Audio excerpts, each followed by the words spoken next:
जामखेड तालुक्यातील शेलू भोसा शिवारात गेली 2 महिने अतिवृष्टी आणि ढगफुटी पावसाने शेतकऱ्याचं शेडनेट, कपाशी आणि बीज उत्पादनाचं पीक उद्ध्वस्त झालंय। शेतकऱ्यांचे लाखो रुपयाचं नुकसान होऊन ते कर्जबाजारीपणाच्या खाईत लोटले गेले आहेत। मात्र सरकार आणि प्रशासन जनतेच्या कराच्या पैशातून ऐश करत आहेत आणि शेतकऱ्याकडे पाठ फिरून बसलेत। त्यामुळे शेतकऱ्यांनी त्याच्या व्यथा आणि मागण्या मांडल्या आहेत। त्यांच्या म्हणण्यानुसार 2 महिने झाले तरी शेतकऱ्यांचं पीक पाण्यात बुडून कुजलेले असताना प्रशासनाने अजून पाऊल उचललेलं नाही। बीज उत्पादक शेतकऱ्यांचं प्रचंड नुकसान झालं असून त्यांना न्याय मिळाला नाही तर भविष्यात कोणीही बीज उत्पादन करणार नाही। शेडनेटसाठी खर्च केलेले 10 लाखांपेक्षा जास्त रुपये वाया गेलेत। त्यामुळे शेतकऱ्याकडे आता पोटा पाण्यालाही पैसे शिल्लक नाहीत। त्यामुळे सरकारने मदत दिली नाही तर आम्हाला आत्महत्या करावी लागेल, त्याला जबाबदार सरकार असेल, असा स्पष्ट इशारा शेतकरी महिलांनी दिला आहे। शेतात कुजत असलेला माल दुर्गंधी पसरत आहे तरी देखील प्रशासन निष्क्रिय आहे आणि शेतकरी मात्र हतबल होत चाललाय। सरकारने तातडीने मदत जाहीर करावी, अन्यथा रस्त्यावर उतरून उग्र आंदोलन उभे केले जाईल, असा इशारा बीज उत्पादक शेतकऱ्यांनी दिलाय। 2023 रोजी शेतकरी योद्धा कृती समितीच्या वतीने बालाजी सोसे यांनी 6 दिवस तहसील कार्यालयासमोर उपोषण केले होते। त्यावेळी केलेल्या आश्वासनाची पूर्तता आजपर्यंत झालेली नाही। त्यामुळे सरकारचे आश्वासन म्हणजे केवळ खोटारडेपणा आणि ढोंग आहे का, असा प्रश्न पडू लागलाय। यावेळी नुकसानग्रस्त शेतकऱ्यांनी एक ठोस इशारा दिलाय। आज आम्ही संकटात आहोत, उद्या हेच संकट इतरांच्या शिवारात येईल। सरकारने अजूनही दुर्लक्ष केले तर परिस्थिती पेट घेईल। यामुळे जर आत्महत्या वाढल्या, आंदोलन पेटले तर संपूर्ण जबाबदारी ही सरकारवर राहील। त्यामुळे सरकारने तातडीने पाऊल उचलणं अत्यंत गरजेचं आहे, कारण शेतकऱ्यांचा संयम आता संपत आलाय। सरकारने जर तातडीने मदत केली नाही तर रस्त्यावर तांडव होईल आणि मग शेतकऱ्यांचा आक्रोश दाबून ठेवणं कुणाच्याच हातात राहणार नाही। या बातमीचा आढावा घेतलाय आमचे प्रतिनिधी बालाजी सोसे यांनी। काय दिलं घेऊ आम्ही, नाही तर आम्ही आमचं काही आत्महत्या करून टाकू आम्ही, म्हणजे आम्ही हातावरचे लोक येत नाही। नेमके यंदाच नेटा घेतलं, यंदाच आम्हाला असं झालं, आम्हाला याच्याशिवाय काही इलाजच नाही।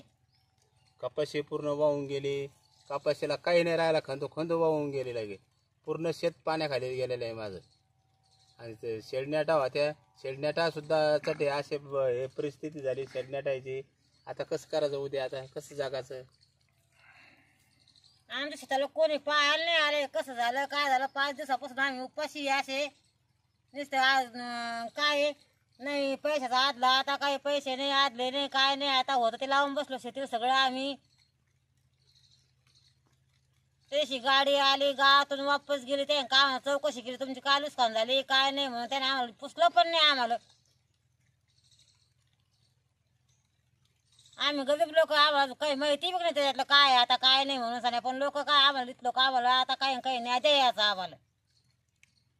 खरोखर ज्याचे नुकसान झाले त्याला भेटायला पाहिजे, ज्याचे नुकसान नाही झाले ते पुढे। आपण आज सिंदखेडच्या महसूल मंडळामध्ये या ठिकाणी शेलू या शिवारामध्ये आलेलो आहे। मित्रांनो, या ठिकाणी शेतकऱ्याची जी नुकसान झाली ही पाहण्याकरता आलो। या ठिकाणी आपण पहा, गुडघाभर या ठिकाणी मी पाण्यामध्ये चिखलामध्ये फसलेलो आहे। अशीच परिस्थिती संपूर्ण ह्या परिसरामध्ये आहे। आपण या ठिकाणी दाखवूया या ठिकाणची झालेली नुकसान, एकदा हे दाखवूया आपण। या ठिकाणची झालेली नुकसान ही अशा पद्धतीने या ठिकाणी नुकसान झालेली। या ठिकाणी शेतकऱ्यांनी मुलापेक्षा जास्त जीव या ठिकाणी मिरचीला लावला आणि ही बीज उत्पादक शेतकरी आहे।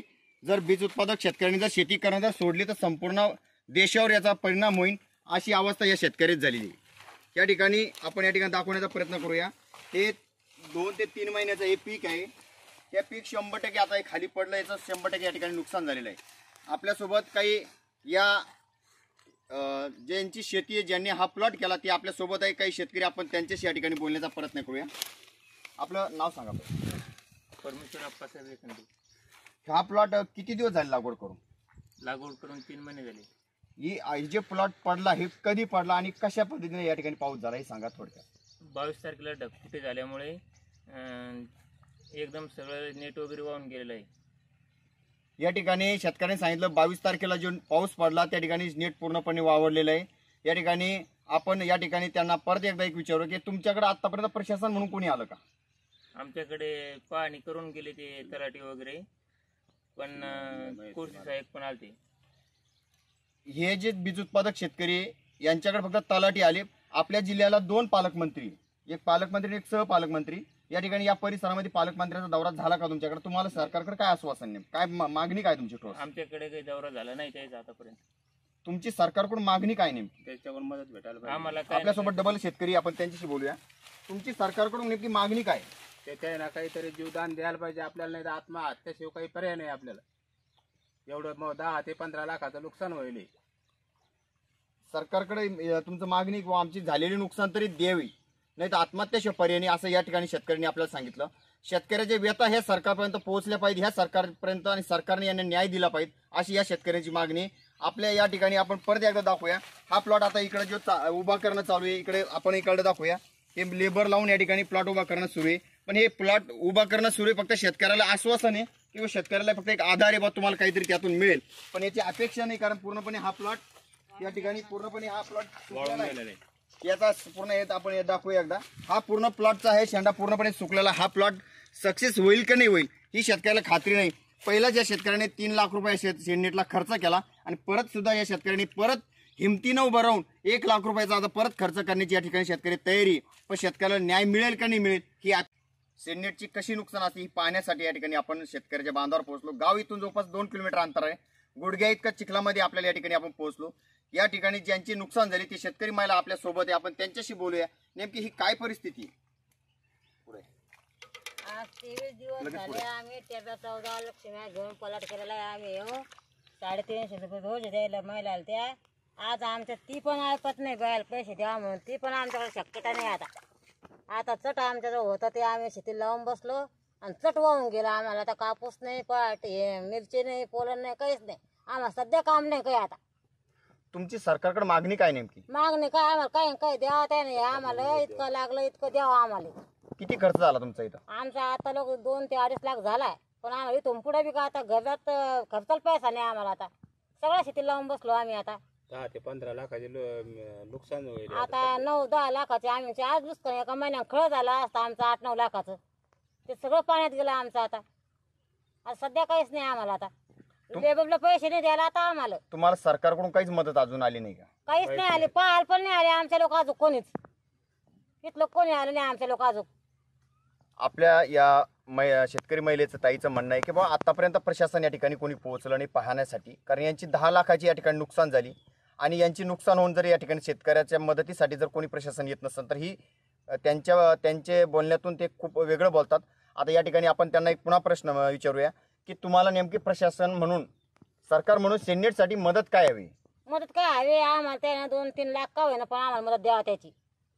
जेवढा खर्च झाला जेवढा लागला तेवढा का होईना द्यावा आम्हाला. की मदत तर आम्हाला पैसे द्यावाच लागणार त्याचे. ते तुमची प्रशासनाकडे मागणी? हो. यांची शासनाकडे विनंती पुन्हा आमची ही बी. या ठिकाणी महिलेचं या ठिकाणी बोलत असताना त्यांचे दाटलेले आहे. त्यांचं म्हणणं आहे हात जोडून मला या ठिकाणी न्याय मिळावा हे त्यांची म्हणणं आहे. सकाळपासून महिला ही ताई या ठिकाणी बसलेली आहे असं आपल्याला या ठिकाणी माहिती मिळेल म्हणून आपण या ठिकाणी पोहोचलो आहे. आपण या ठिकाणी परत या ठिकाणी दाखवूया यांची झालेली नुकसान आणि या ठिकाणी त्यांचा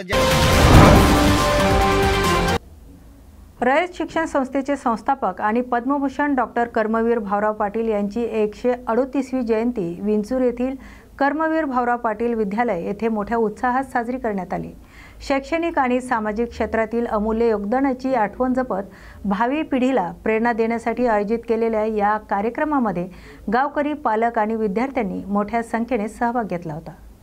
या कार्यक्रमादरम्यान फुलांनी सजवलेल्या ट्रॅक्टरवर कर्मवीर भाऊराव पाटील यांच्या प्रतिमेचं पूजन स्थानिक सल्लागार समितीचे अध्यक्ष जगदीश जेवघाले, रयत शिक्षण संस्थेचे जनरल बॉडी सदस्य डॉक्टर सुजित गुंजाळ आणि रयत शिक्षण संस्था उत्तर विभागीय सल्लागार समितीचे सदस्य सुनील मालपाणी यांच्या हस्ते पार पडले. यावेळी इतर मान्यवर, पालक आणि ग्रामस्थ उपस्थित होते. फुलांनी सजवलेल्या रथातून कर्मवीर भाऊराव पाटील यांच्या प्रतिमेची भव्य मिरवणूक गावातून काढण्यात आली. या मिरवणुकीदरम्यान विद्यार्थ्यांनी लेझिम, आदिवासी नृत्य, पावरी नृत्य यासारखे सांस्कृतिक कार्यक्रम सादर केले. या बातमीचा आढावा घेतलाय आमचे प्रतिनिधी ब्रह्मानंद वाकोडे यांनी.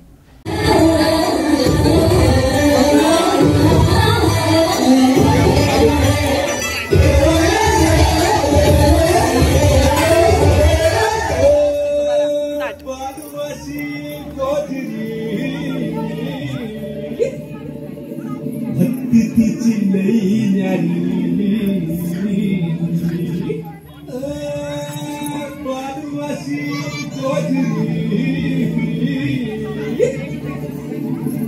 तिची लई न्यारी आणि वाटेत गावला तिला मार्तंड बंधारे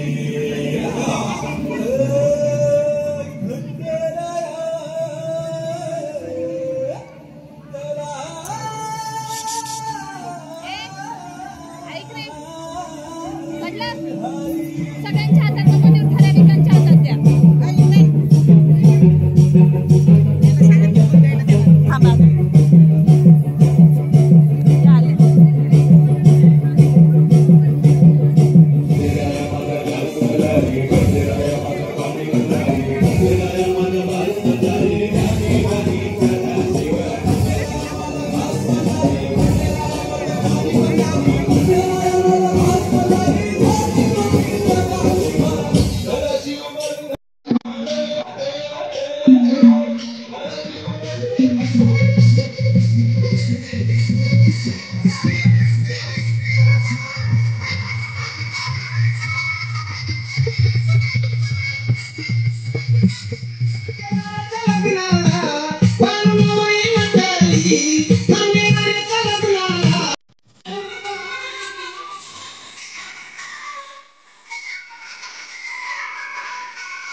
प्रख्यात व्याख्याते आणि सामाजिक कार्यकर्ते वसंत हंकारे यांच्या उपस्थितीत आज छत्रपती संभाजीनगर येथे भव्य कार्यक्रमाचे आयोजन करण्यात आले। या कार्यक्रमात शहरातील विविध क्षेत्रातील मान्यवर आणि नागरिक मोठ्या संख्येने सहभागी झाले होते। यावेळी सामाजिक, शैक्षणिक आणि जागरूकता या विषयावर वसंत हंकारे यांनी प्रभावी भाषण करताना जनतेला प्रेरणादायी संदेश दिला।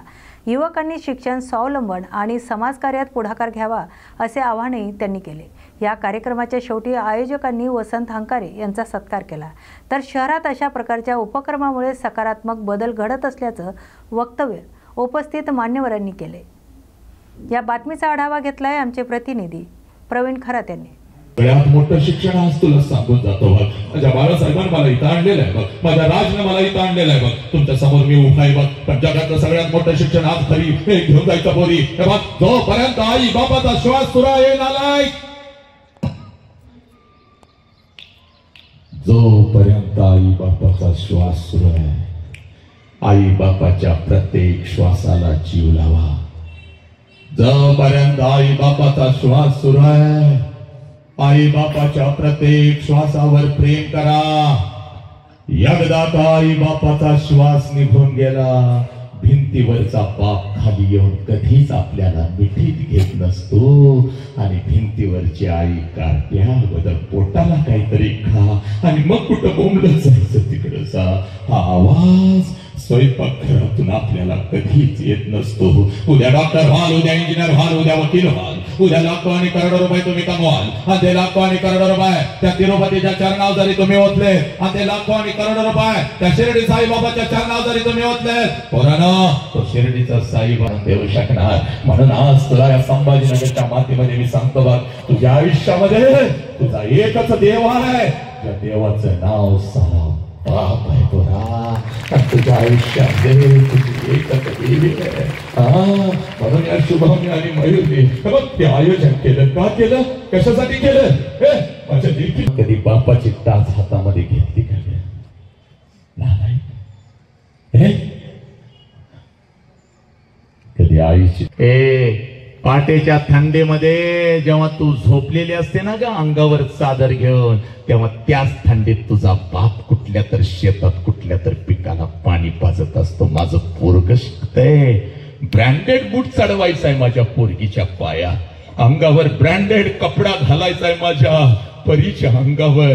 आणि हरामखोरानं त्याच बापाच्या तोंडावर थुंकता कुठला तर कुत्र्यासाठी त्याच बापाला पोलीस स्टेशनला उभं करताना नालायकानं, त्याच आईशी खोटं बोलून त्याच आईचं त्याच आईची पंख कापताच्या पंखाखाली तुम्हाला तिनं घेतलं की ग नालायकानं। IPLच्या रना मोजत बसला पोरानं र तुम्ही। यानं एवढ्या रना काढल्या, त्यानं तेवढ्या रना काढल्या, त्यांच्यासाठी टाळ्या वाजवता। कुठला कुठला बेगडी साला तो सय्यारा पिक्चर आला आणि तुम्ही हंबरड फोडून तिथं रडू लागला। लाज वाटत नाही का? आणि तुझ्या बापानं तुझ्यासाठी काय केलं, त्या बापाच्या डोळ्यातला अश्रू पुसायला तुला वेळ नाही। लाज वाटली पाहिजे पोरीनं पोरानं। अरे तुझ्या बापानं तुझ्यासाठी किती राना काढल्या रे नालायका? आज आलोय ना ग पुरी, आज आलोय, सब मंगल आहे। या डोळ्यातल्या अश्रूंना ताकद बनवायची। आई बापासाठी आलेले हे अश्रू आहेत। तुम्ही रणचंडिका, तुम्ही आदिशक्ती आहात, लक्षात घ्या। तुम्ही आमची ताकद आहात, या राष्ट्राची शान आहात तुम्ही। आज एक काम करायचं पोरांनो,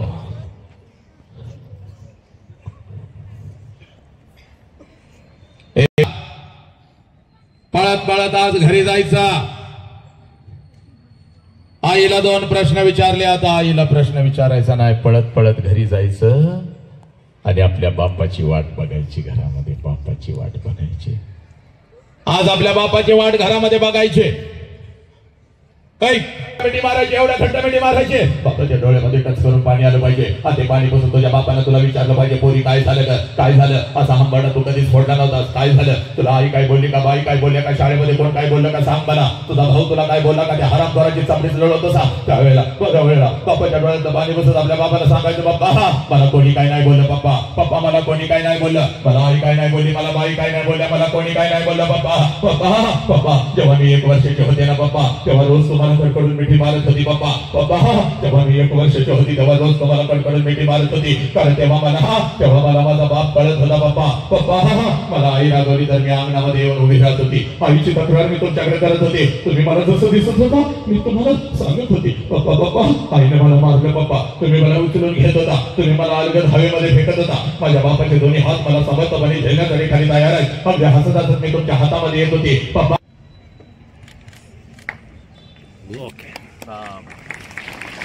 आजच्या करतो त्यांनी स्वागत स्वीकारायचं. काय असतं, आम्ही लहानपणापासून या वयातून गेलोय, आम्ही आईबाप बघितलेले. त्यावेळेस आज तुम्ही जसं वागता बोलता तसं आम्ही त्या पद्धतीने केलो, पण त्यावेळेस आम्हाला कोणी असं प्रबोधनकार करायला कोणी नव्हतं. मला आज माझं बालपण आठवलं, मी त्यावेळेस कसा वागलो असेल, वडिलांसोबत असेल, आईसोबत असेल, पण आज ज्यावेळेस बाप झाल्याच्या नंतर मला समजतंय की त्यावेळेस आमच्याकडनं काय चुका झाल्या होत्या. पण नक्कीच सरांनी आज इमोशनल केलंय. माझी भाची इथं, मी ज्या दिवशी कार्यक्रम ठरला त्या दिवशीपासून मी मुलीला सांगितलं होतं की भाचीला सांगितलं होतं सगळे की तुम्ही त्या कार्यक्रमाला असायला पाहिजे. आज ती लहान आहे, 6वीत आहे, पण तिला समजलंय सर काय बोलले. आणि नक्कीच सर आणि एक ताई पण बोलल्या की पालकांनी सुद्धा कसं वागायला पाहिजे, असं करायला पाहिजे. नक्की सर येणाऱ्या वर्षभरामध्ये मी स्पेशल पालकांचा कार्यक्रम आणि एक शिवजयंतीसाठी येणारे मला तुम्ही तारीख द्या सर. शिवजयंतीमध्ये आपला एक कार्यक्रम मी आत्ताच आपल्याला विनंती करतो की आम्हाला त्या दिवशी 19 फेब्रुवारीच्या विद्यार्थी पण राहतील आणि सर्व राहतील. मला असं वाटतं पालकांना सुद्धा आपल्या प्रबोधनाची आवश्यकता आहे. आत्ताच आमच्या शाळेतलीच एक मुलगी आहे, तिने बोलली पालकांनाही कसं वागायला पाहिजे, काही ठिकाणी ते त्यांनाही समजलं पाहिजे. आणि हा कार्यक्रम आमच्या सगळं मयूर असेल, त्याची सर्व टीम असेल, त्यांनी हा विचार केला, हे सर्वात महत्वाचं आहे. आमचे मित्र बाळासाहेब आवताडे सर्वात अगोदर इथे कार्यक्रम झाला होता. बाळासाहेब आवताड्यांनी हा कार्यक्रम सुरुवातीला सर्वात पहिले आपल्या भागामध्ये घेतला आणि त्यांची प्रेरणा घेऊन आमचे मयूर असतील, गणेश, सर्व राजू पंडित, सर्वांनी शुभम आणि नक्की सर आम्हाला दरवर्षी आम्हाला तुमचं प्रबोधन, आमच्या विद्यार्थ्यांना, आमच्या मुलांना आणि प्लस पालकांना सुद्धा आपल्या प्रबोधनाची आवश्यकता आहे. आम्ही 19 फेब्रुवारीच्या अगोदर एक कार्यक्रम घेऊ. त्यावेळेस आमचं तुम्ही आत्ताच आम्ही तुम्हाला बुक करून ठेवतोय, त्या दिवशी आमची तारीख लिहून ठेवा. आणि खरंच खूप मनापासून छान वाटलं आपण इथं आलात, सर्व विद्यार्थी आले, सर्व शिक्षक, सर्व शाळेतले शिक्षकांसहित त्यांचं सर्वांचं मनापासून कार्यक्रम इथं संपला असं मी जाहीर करतो. खूप खूप धन्यवाद. आपापले विद्यार्थी व्यवस्थित लाईनमध्ये घेऊन जा. आजचा कार्यक्रम हा राजगौरव वानखेडे व मयूर पंडित आणि शुभम गाडेकर यांच्या हस्ते आम्ही केला होता आणि वसंत हंकारे सरांकडून खूप चांगलं त्यांनी समजून सांगितलं. जे लहान मुलांना किंवा मुलींना सगळ्यांना समजलं पाहिजे ते समजलं आणि अक्षरशः आईवडिलांचं काय महत्त्व असतं जीवनामध्ये हे आज आम्हाला कळलं आहे. आणि आशा करतो की सगळ्या लहान मुलांना, मुलींना, सगळ्यांना हे कळलंच असेल. आणि बस एवढं सांगू. तुमचं नाव सांगा. माझं नाव तन्मय वसंत सरडे, नवकिरण दुर्गा महोत्सव समितीचा मी सदस्य आहे. धन्यवाद. अजून कोण? एक मिनिट बोला, बोला. नवकिरण दुर्गा महोत्सव समितीतर्फे आम्ही आज इथं कार्यक्रम आयोजित केला होता. राजभाऊच्या मार्गदर्शनाखाली शुभम गाडेकर आम्ही दोघांनी आयोजन केलं. इथं आमचे नवकिरणचे सर्व सदस्य यांनी खूप मेहनत घेतली. आम्हाला एक काहीतरी वेगळा पराक्रम करायचा होता, म्हणजे असं काहीतरी वेगळं ठेवायचं होतं. सर्वीकडे दांडिया वगैरे असतात, पण आमचं एक इच्छा होती की आपण काहीतरी वेगळा कार्यक्रम करू इथं, की जेणेकरून आपल्या मंडळाचं पण नाव होईल आणि समजा एक लोकांना आपल्या मंडळातर्फे काहीतरी मिळेल. त्यासाठी आम्ही आज वसंत हंकरे सरांचा कार्यक्रम ठेवला. तर सरांनी आज इतकं खूप छान पद्धतीने मार्गदर्शन केलं, त्यामुळे सरांचं सुद्धा स्वागत इथे. नाव सांगा तुम्ही. माझं नाव मयूर काकासाहेब पंडित. मंडळाचं नाव? मंडळाचं नाव नव किरण दुर्गा महोत्सव. इधर से आओ, आ जाओ इधर, ये साइड से आओ. बोलो. नव किरण दुर्गा महोत्सव समिती यांनी सगळ्यांनी या ठिकाणी समोर प्रबोधनकार श्री वसंत हंकारे सर यांचा इथं कार्यक्रम ठेवला होता. सरांनी इतकं खूप छान पद्धतीने सगळ्यांना समजून सांगितलं होतं की जेणेकरून समजा ह्या आताची जी युवाची पिढी जी आहे व समजा पोरी आहे यांचं जरा थोडीशी वागणूक वगैरे मुलं जे आजकाल पोरं जे आहे हे थोडं व्यसनं लागलेलं आहे. सरांनी इतकं म्हणजे पद्धतीने खूप पद्धतीने छान समजून सांगितलं सर्व पोरांना की व्यसन कोणीही करू नका, म्हणजे निर्व्यसनी व्हा. आणि सरांनी इतकं छान प्रबंध म्हणजे आईवडिलांनी आपल्यासाठी काय केलेलं आहे आणि आपण आईवडिलांसाठी काय केलं पाहिजे हे सरांनी खूप छान पद्धतीने समजून सांगितलेलं आहे. म्हणजे आईवडील आपल्यासाठी काय काय करता, काय काय नाही करत बाबा, तुम्ही आईवडिलांची एक जाणीव ठेवा. आईवडिलांसाठी तुम्ही काहीतरी म्हणजे त्यांना कधी घडून दाखवा बा. म्हणजे आईवडील आपल्यासाठी काय काय करता, काय काय नाही. आजकालचे आईवडिलांनी आपल्यासाठी ऊन वारा थंडी वगैरे सगळं काही अनुभवलेलं आहे. आणि आजकारण म्हणजे ज्या पिढींना जे आईवडिलांचं त्यांना काही समजत नाही की आईवडिलांना आपल्यासाठी काय काय केलेले बाबा. एक प्रकारे आईवडील आपल्यासाठी काय करू शकतात, जेणेकरून आता त्यांनी सांगितलं सरांनी की तुम्ही जर कधी वडिलांपाशी आपला काही शब्द टाकला की मला नवीन वगैरे बुटे घेऊन द्या, तर आपले आईवडील आपल्याला लगेच दुसऱ्या दिवशी बुटं घेतात. पण तुम्ही त्या बुटांचा दुरुपयोग करू नका, चांगल्या पद्धतीने त्यांचा वापर करा. अशा पद्धतीने सरांनी खूप छान सांगितलेले आहेत. माझी एकच इच्छा आहे की त्यांनी जे सांगितलेलं आहे तुम्ही व्यसन करू नका, व्यसनापासून तुम्ही दूर राहा. आजकालची जी नवीन जी पिढी जी आहे ही फार व्यसनामध्ये हे गेलेली आहे, तर लिंक झालेली आहे. तर सरांनी खूप छान सांगितलं की तुम्ही निर्व्यसनी व्हा आणि ह्या जो आहे त्यांनी जे सांगितलेलं आहे या निर्व्यसनीपासून तुम्ही दूर व्हा. म्हणजे आजकालची पिढी दारू सिगरेट वगैरे जे पितात त्यांनी सांगितलं की तुम्ही ह्या गोष्टीपासून तुम्ही दूर राहा. नाव सांगा. माझं नाव विवेक मच्छिंद्र पवार आहे. मी नवकिरण दुर्गा महोत्सव समितीचा सदस्य आहे. अमरावतीमध्ये काँग्रेस आणि भारतीय जनता पार्टीचे कार्यकर्ते आमनेसामने आल्याचं चित्र पाहायला मिळतंय. शेतकऱ्यांच्या मागणीसाठी काँग्रेस कार्यकर्ते आक्रमक झाल्याचं असतानाच याच कार्यकर्त्यासमोर भाजपाचे कार्यकर्ते जल्लोष करून मोदी मोदी असा जयघोष करत होते. त्यामुळे काही काळासाठी विभागातील वातावरण तापले होते.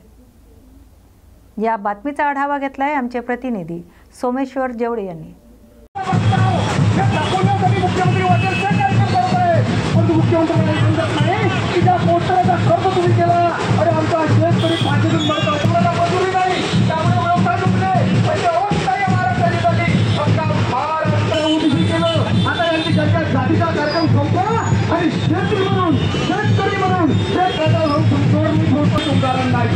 शिवाजी महाराज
वाशिम जिल्ह्यातील कारंजा ते पसरणी फाट्यावर RJ चावरे विद्यामंदिर शाळेतील लहान विद्यार्थ्यांची रिक्षा पलटी झाल्याची घटना घडली आहे। सुदैवाने यात कोणत्याही विद्यार्थ्याला दुखापत झाली नाही। मात्र या घटनेची माहिती मिळताच विद्यार्थ्यांच्या पालकांमध्ये भीतीचं वातावरण पसरलं होतं। अशा घटना पुन्हा घडू नयेत यासाठी पालकासह शाळेच्या मुख्याध्यापकांनी शाळेच्या सुरक्षिततेकडे लक्ष देणे अत्यंत गरजेचं आहे। तसेच या वाहनाचे कागदपत्र आणि इतर महत्त्वाच्या बाबीबद्दल RTO प्रशासनाने सुद्धा याकडे लक्ष द्यावे अशी मागणी विभागातील जनतेने केली। या बातमीचा आढावा घेतलाय आमचे प्रतिनिधी विश्वास कुटे यांनी।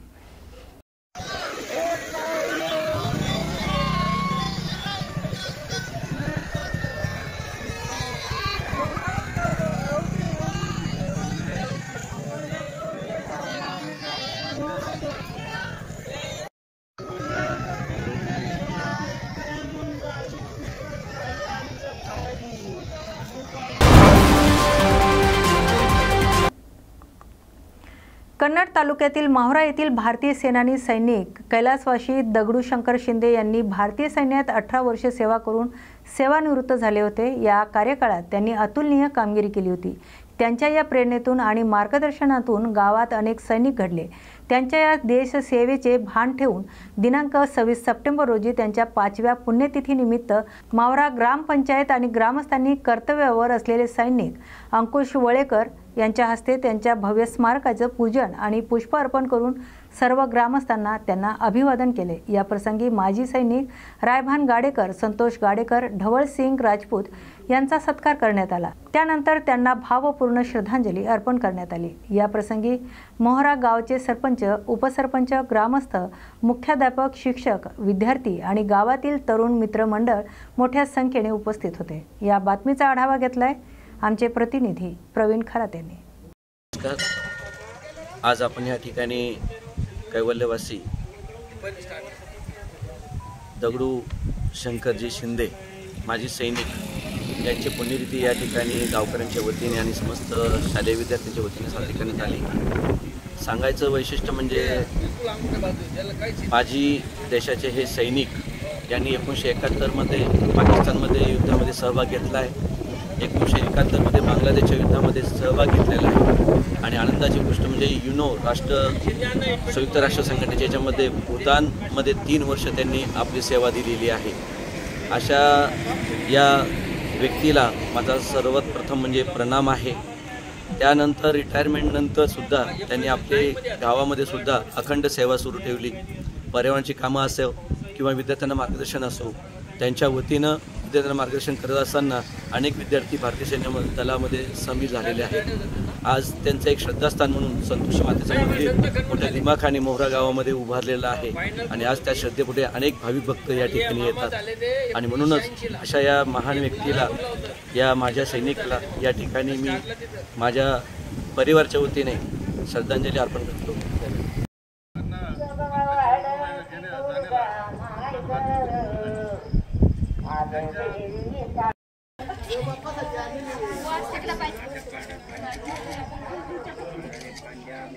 भारत माता की जय, भारत माता की जय।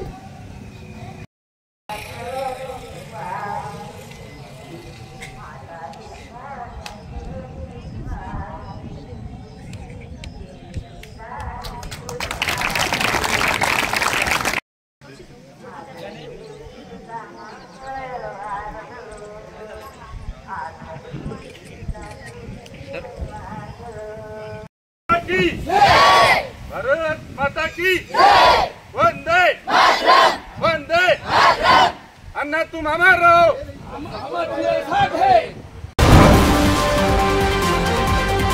रविवार दिनांक 28/9/2025 रोजी शहीद भगतसिंग यांच्या जयंतीनिमित्त शहीद भगतसिंग हॉकर्स युनियन यांच्या वतीने अमरावती शहरात भव्य मिरवणूक काढण्यात येणार आहे। अमरावतीच्या इतिहासात प्रथमच शहीद भगतसिंग यांची जयंती एवढ्या मोठ्या स्वरूपात युनियन साजरी करणार असून अमरावती शहरातील नागरिकांना, युवकांना भगतसिंग यांचं बलिदान समजावे, त्यांची देशभक्ती कळावी तसेच नागरिकांमध्ये देशभक्ती जागावी हे या मिरवणुकीमागचे उद्दिष्ट आहे। या मिरवणुकीचे आयोजन संघटनेचे संस्थापक अध्यक्ष गणेश मारोडकर यांच्या नेतृत्वात करण्यात येत असून ही मिरवणूक दिनांक 28 सप्टेंबर रोजी संध्याकाळी 5 वाजता शेगाव नाका येथून सुरू होऊन गाडगेनगर, इरविन चौक, जयस्तंभ चौक अशा विविध भागातून महापुरुषांना वंदन करून निघेल अशी माहिती संघटनेकडून प्राप्त झाली आहे। या बातमीचा आढावा घेतलाय आमचे प्रतिनिधी सोमेश्वर जेवडे यांनी।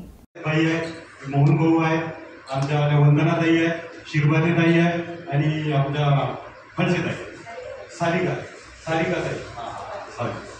सारिकाताई आहे। युनियन आमची रजिस्टरला टाकलेली आहे।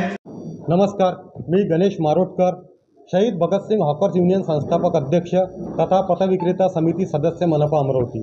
येत्या 28 तारखेला शहीद भगतसिंग यांची जयंती आहे आणि ही जयंती शहीद भगतसिंग हॉकर्स युनियन मिरवणूक काढून अव्य ढव्य पद्धतीने आम्ही करणार आहोत। अमरावती शहरात प्रथमच शहीद भगतसिंग यांची जयंती एवढ्या मोठ्या प्रमाणात आमची युनियन साजरी करत आहे। याचे कारण असे की शहीद भगतसिंग हे लोकांपर्यंत पोहोचवावे, त्यांचे विचार पोहोचवावे, त्यांचे देशप्रेम पोहोचवावे हा या रॅलीचा मुख्य उद्देश आहे। आज पूर्ण भारतामध्ये जातीमध्ये तेढ निर्माण झाली आहे, समाजामध्ये भांडण लागत आहेत। आज आमची ही रॅली सर्व धर्म समभावाचे प्रतीक ठरेल। अमरावती शहरात नागरिकांमध्ये एकोप्याची भावना निर्माण होणार आणि सर्व गोळी गोळ्यांना इथे नांदणार। अमरावती शहरामध्ये प्रथमच ही रॅलीचे आयोजन आम्ही करत आहोत। शहीद भगतसिंग यांचे देशप्रेम, त्यांनी देशासाठी दिलेलं बलिदान, एवढ्या कमी वयामध्ये देशाप्रती एवढे उच्च विचार असे क्रांतिकारी, त्यांना आज लोक कुठेतरी विसरत चालले होते। म्हणून आज आमची संघटना त्यांची मोठी मिरवणूक काढून त्यांची ही जयंती साजरी करणार आहे। तरी आपण मोठ्या संख्येने या रॅलीमध्ये सहभागी व्हावे ही विनंती। धन्यवाद। छत्रपती संभाजीनगरमधील जिल्हा रुग्णालयातील रुग्ण आणि त्यांच्या नातेवाईकांकडून उघडपणे पैसे वसुली होत असल्याचा धक्कादायक प्रकार समोर आला आहे। डॉक्टरकडे नंबर लावण्यासाठी किंवा रुग्णांच्या ओळीत प्राधान्य देण्यासाठी सुरक्षा रक्षकांकडून चक्क लाच मागितली जात असल्याचा आरोप नागरिकांनी केला आहे। त्यामुळे रुग्णालयात येणाऱ्या गरीब आणि गरजू रुग्णांना यातून मोठ्या अडचणींना सामोरे जावे लागते। प्रशासनाकडून यावर अद्याप कोणतीही ठोस कार्यवाही करण्यात आलेली नाही। त्यामुळे रुग्ण आणि नातेवाईकांमध्ये संतापाची लाट उसळली आहे। या बातमीचा आढावा घेतलाय आमचे प्रतिनिधी प्रवीण खरात यांनी। छत्रपती संभाजीनगरच्या जिल्हा रुग्णालयात नंबर लावण्यासाठी, नोंदणी करण्यासाठी पैसे घेऊन सुरक्षा रक्षक नंबर लावत आहेत असा आरोप आणि भ्रष्टाचाराचा हा आरोप होत आहे। नेमकं काय घडलं आहे, कशा पद्धतीने नंबर लावला जातो आणि काय पैसे दिल्यानंतर घडतं ते बघूया या बातमीच्या माध्यमातून। काय घडलं आहे छत्रपती संभाजीनगरच्या जिल्हा रुग्णालयात, या बातमीचा पर्दाफाश केला आहे सामाजिक कार्यकर्ते वर्षाताई इंगळे यांनी। नेमकं त्यांच्याकडनं जाणून घेणार आहोत काय घडलंय।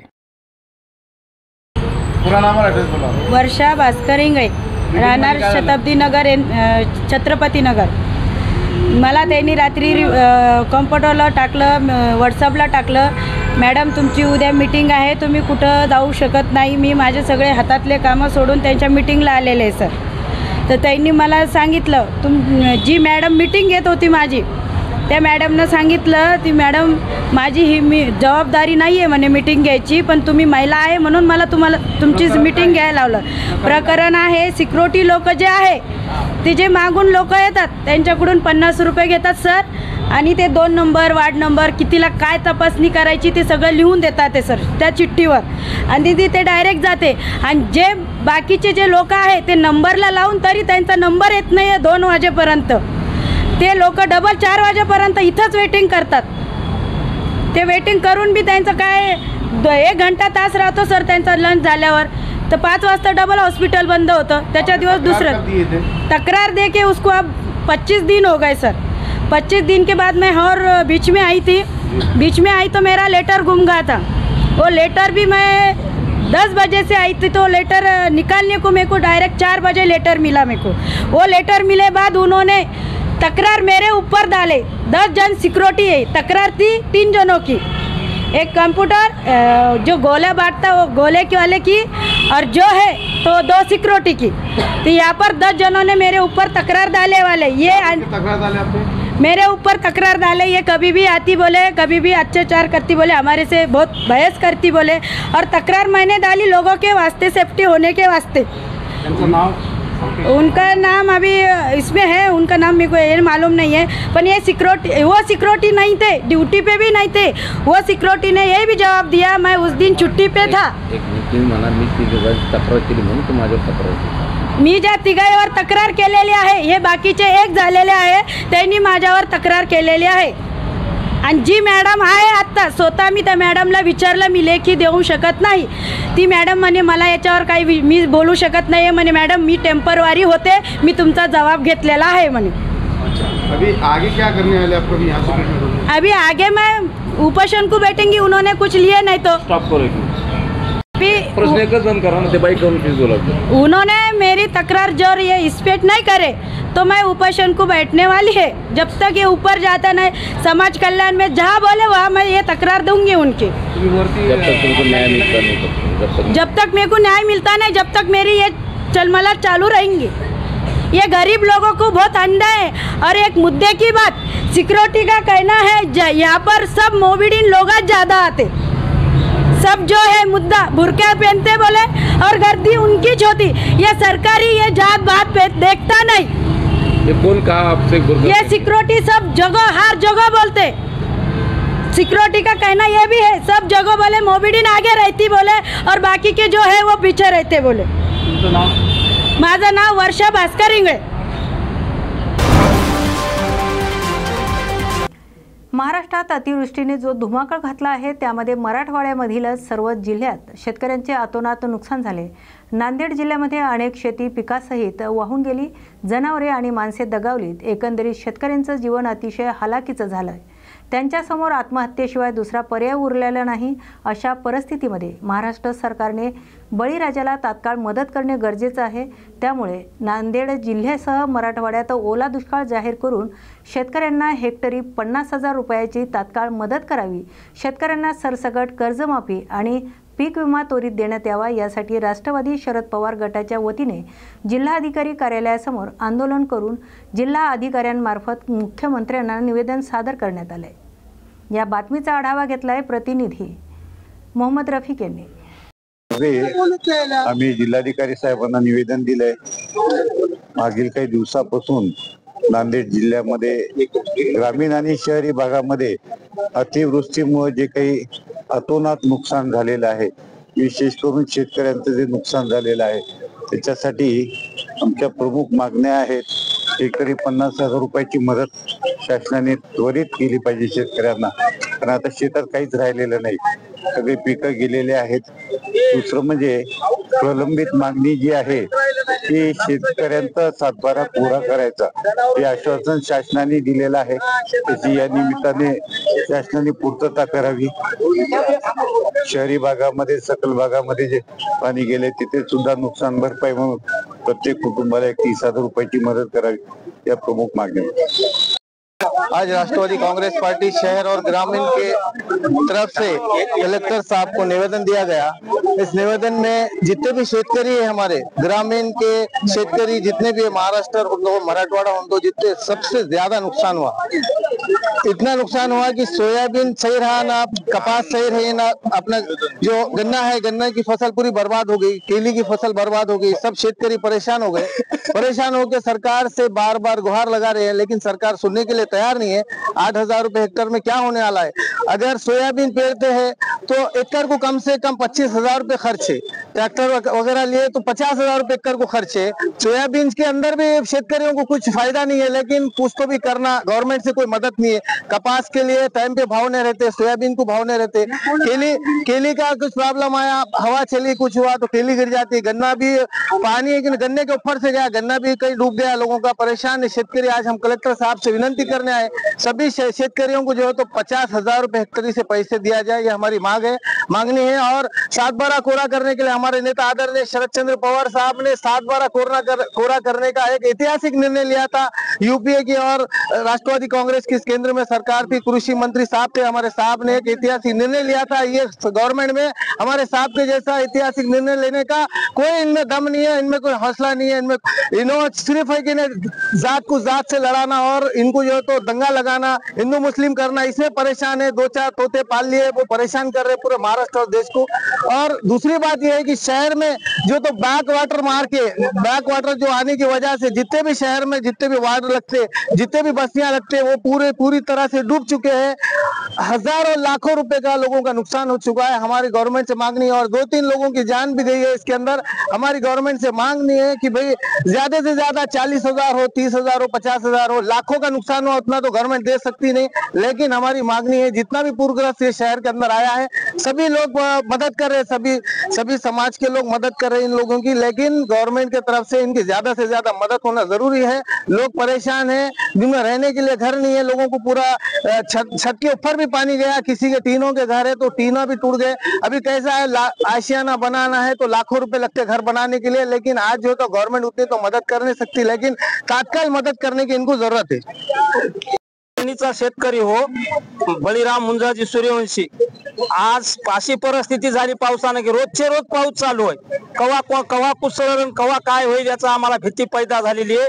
आमच्या शेतात काय राहिलं नाही, आम्हाला जाऊ सुद्धा वाटणार शेतात। कापसाचे बोंड चक गेले, सोयाबीनला मोड गेले, आता करायचं काय बी। जमीन सुद्धा आमची चक खरडून गेली, ती नीट दुरुस्त करा आम्हाला 2 वर्ष लागतात, आणि करायची कुठून दुरुस्त? आमच्या खिशात आज 1 रुपया नाही। आम्ही एकरी 50-50 हजार रुपये शेतात घातले, आज तिथं गवत झालं, जमीन गेली सगळी। आम्ही आता करायचं कसं? दिवाळी करायची कशी? आम्ही परिस्थिती आमची अशी निर्माण झाली की आम्हाला शेताकडे जाऊ सुद्धा वाटना झाले। करायचं काय आम्ही? का सरकारला कळावं की नाही? आम्हाला म्हणतंय घ्या 8,000 रुपये, 8,000 काय होईल? आम्ही 2 पोते घेतले तर 8,000 रुपये लागले खताच्या पोत्याला। आणि आम्ही आता आम्ही एवढा खर्च करून आम्हाला 8,000 देते म्हणजे आम्हाला काय गाळा द्यायचे? 8,000 द्यायचे नाही, हेक्टरी 50,000 दिले तर द्यायचे, नाही तर 8,000 द्यायचे नाही। सरकारमध्ये 13,000 हो 13,000 होते, या सरकारमध्ये 8,000 झालं। 8,000 याच्यावर तुम्ही शासनाला काय बोलणार? तुम्ही आम्ही शासनाला तेच सांगणार, मागे 13 दिले, 3 हेक्टरची मर्यादा ठेवली, आणि आज तुम्ही 8,000 द्यायला त्याला 2 हेक्टरची मर्यादा, 1 हेक्टरची मर्यादा करायला, म्हणजे त्यानं काय करायचं आता? प्रमुख मागणी काय? आमचं म्हणणं की बाबा आम्हाला 50,000 एकरी द्यावं, आणि कर्जमाफी पूर्ण करावं, आम्हाला विमा द्यावा। आम्ही खिशातून आज 10,000 5,000 रुपये विम्याला भरलेले आहेत, काय 1 रुपयावर विमा असा राहिला नाही आता। आम्ही पुढे आम्ही बाहेर निघूत, रस्त्यावर निघू, शेतकरी आम्ही आखल्याक नाही, काय करायचं ते करू, रुमणे मोर्चा काढू। आमची अशी परिस्थिती झाली, आम्ही करायचं का? आम्हाला शेतात तरी सरकार आम्ही कुठे आम्हाला का आमच्या शेतातच काय राहिलं काही नाही, आम्हाला शेताकडे जायचं काम नाही। शेतकऱ्यांचा सातबारा कोरा माफी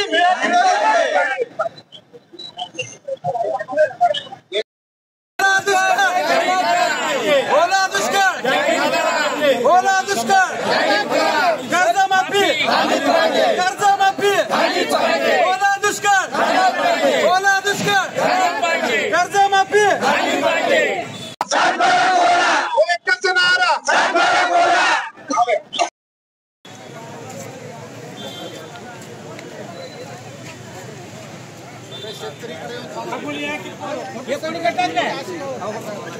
राहू खाली या, महागले दिसतात, खाली या, खाली सगळे।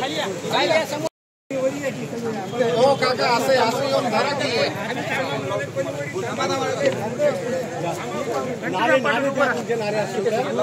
नारे फिरे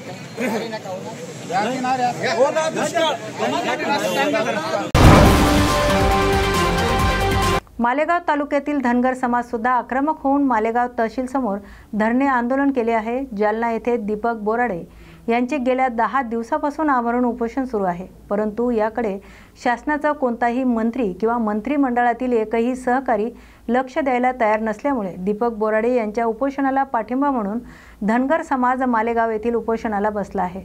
जर सरकारने दीपक बोराडे यांच्या आंदोलनाची दखल घेतली नाही तर धनगर समाज आक्रमक आंदोलन करेल आणि याची सर्वस्वी जबाबदारी ही सरकारची असेल, अशी प्रतिक्रिया धनगर समाजाच्या वतीने देण्यात आली।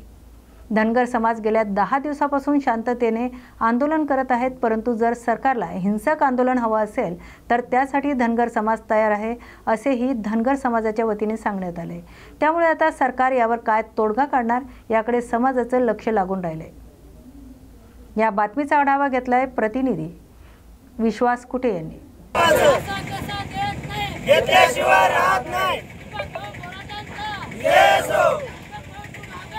हम तुम्हारे साथ हैं। जय हो।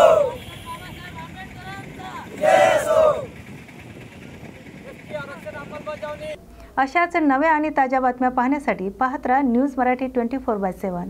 नवा भारत, नवा विचार।